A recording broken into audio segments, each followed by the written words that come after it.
Kain tayo guys.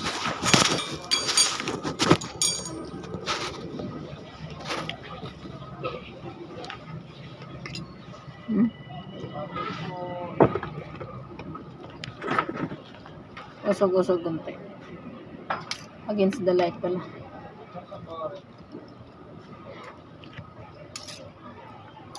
Labong with piniritong aloy. Tulingan. Sarap. Masarap to kung nakakamay.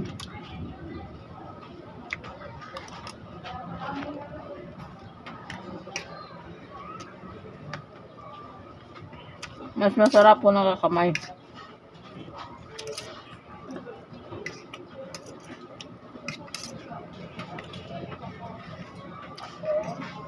Hapunan na to, alas 5:30. Parang yung sekreto. Yan ang sekreto para na lumaki ang tiyan. Alas 5:30, kain ka na.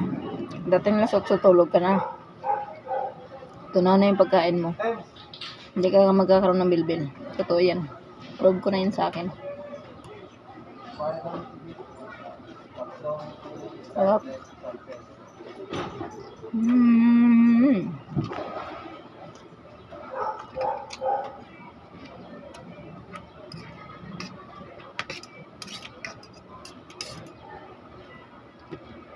Nakakamiss ang labong na gulay. Tapos yung sahog nito, hipon. Magkano ito, Ron? 20 po. Hipon na maliliit. Tawag sa amin, ulang sa ilog na kuha.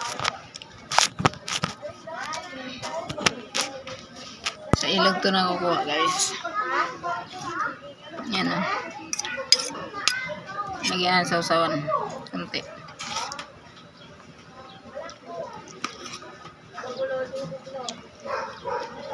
Sarap.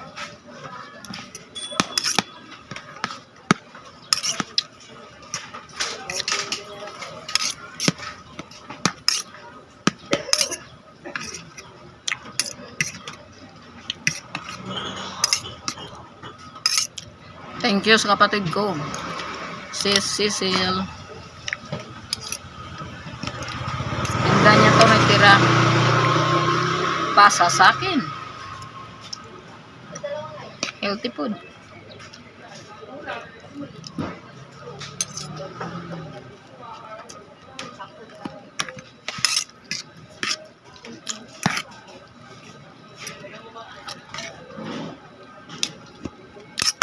Bakit? Dapat kasi kakain ka 2 hours bago matulog.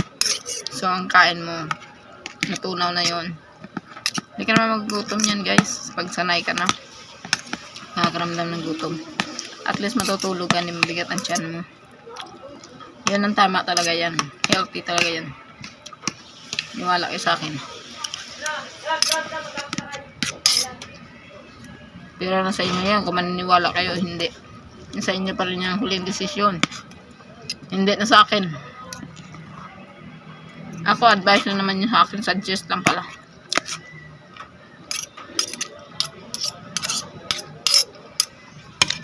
Kaya kung di ako tumataba ng gano'n.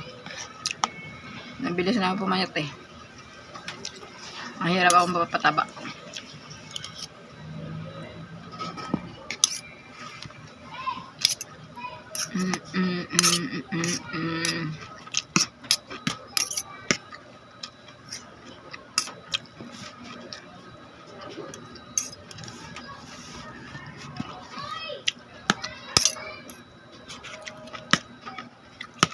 Nakakamiss ang uhaw. Pag uwi kasi namin last month, hindi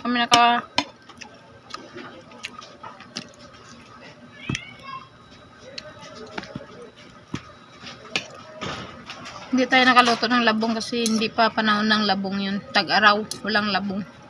So ngayon, muulan na. Sigurado yan after 1 month or next week. May labong na tumatubo yan.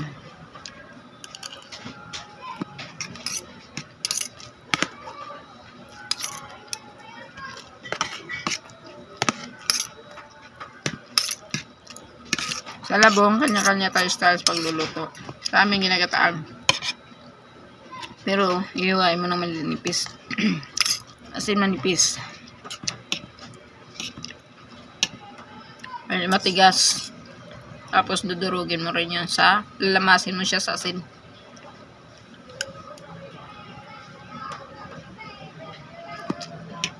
Ng tumal, ang binta. Wala ng tao. Wala pera ang tao.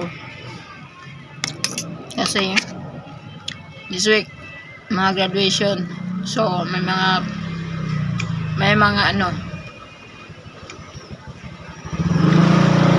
mga handaan. Tapos sa mga nanay nagtitipid. Dahil may mga gastusin. Bili ng damit, bili sapatos. Diba? Pero masarap talagang ulam ko ngayong araw na gabi na to.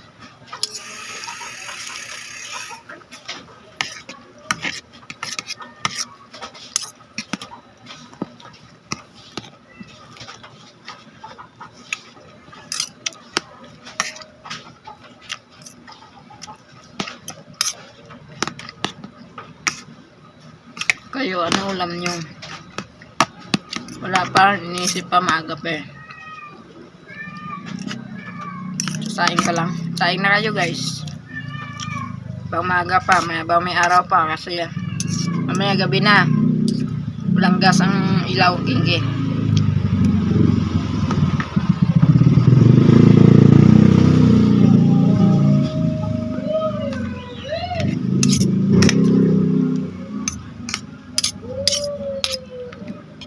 Probinsya, gulay lang. Sumagata, tapos kunting sahog ng tuyo.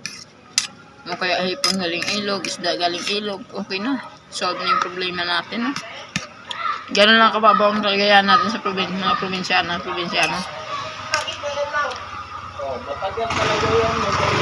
Sa madaling salita, ano, simpleng ulam, okay na tayo. Healthy pa.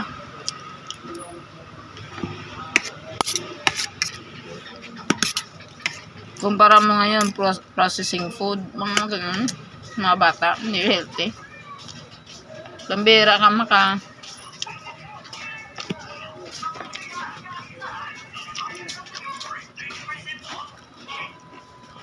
Encounter ng mga bata kumakain ng gulay.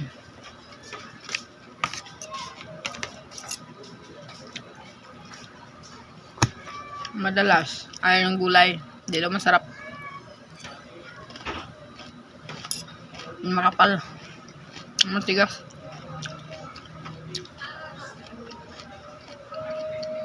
Pero na, sayang.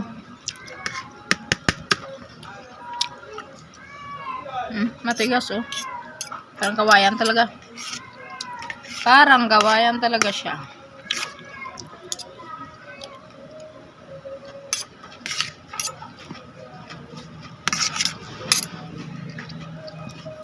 Kung pinakain mga bata ng gulay, hindi masarap daw.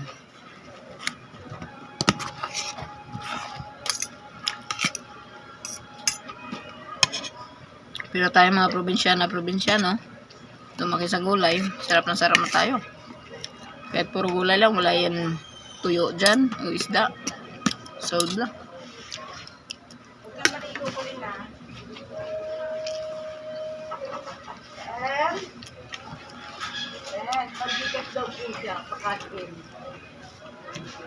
Haggard na sa mukha.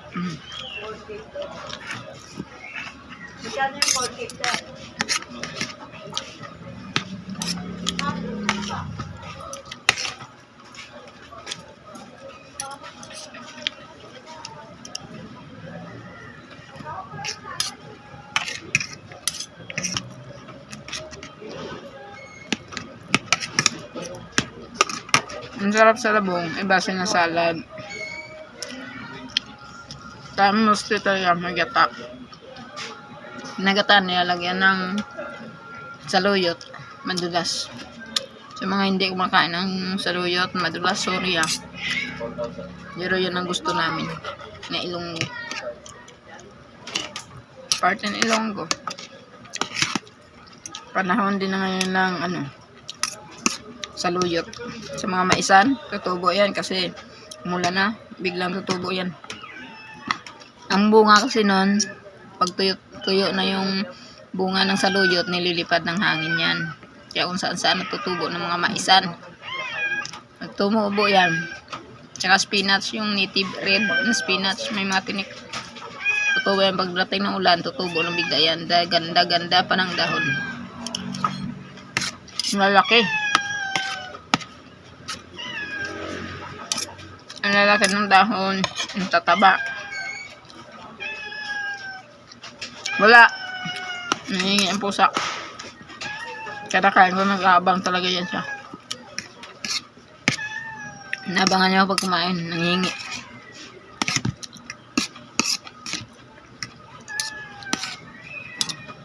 So hanggang dito na lang guys. Kain mo na ako, tapusin ko to.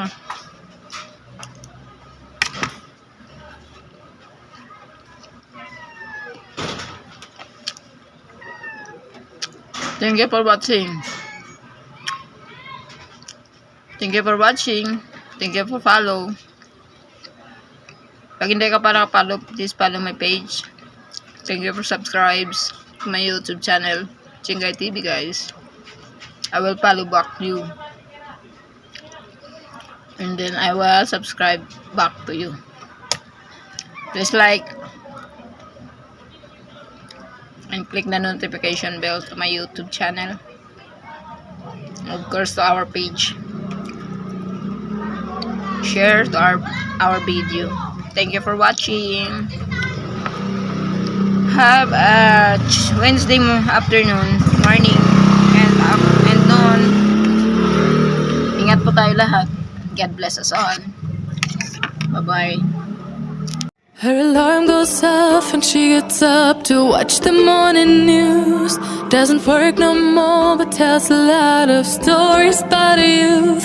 Drinks more lately, ain't got pills in many different colors too. Morning light is showing, she moves the chair to look out at her view. But her shop was built right across the street, and it stands where the sunrise used to be. In the afternoons on the couch to read, goes through old pictures and memories. Our heroes have been forgotten, our heroes so brave and bold. Our heroes have been forgotten, our heroes so they got old. Our heroes have been forgotten, our heroes so brave and bold. Our heroes have been forgotten, our heroes so they got old. Our heroes so they got old. Our heroes so they got old.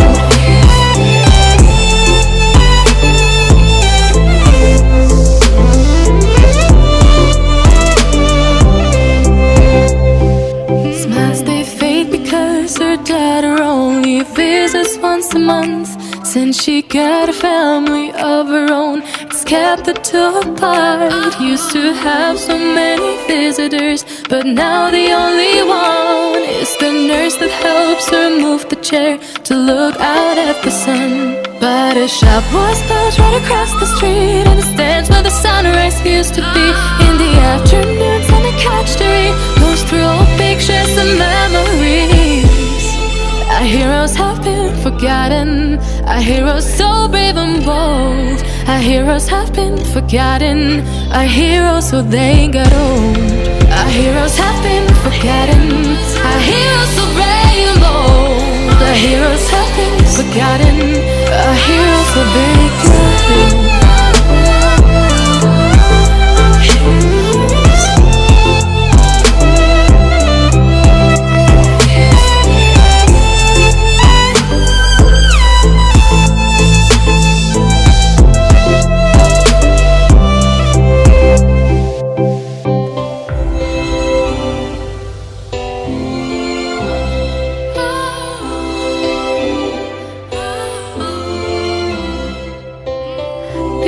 Don't stay the same, you know.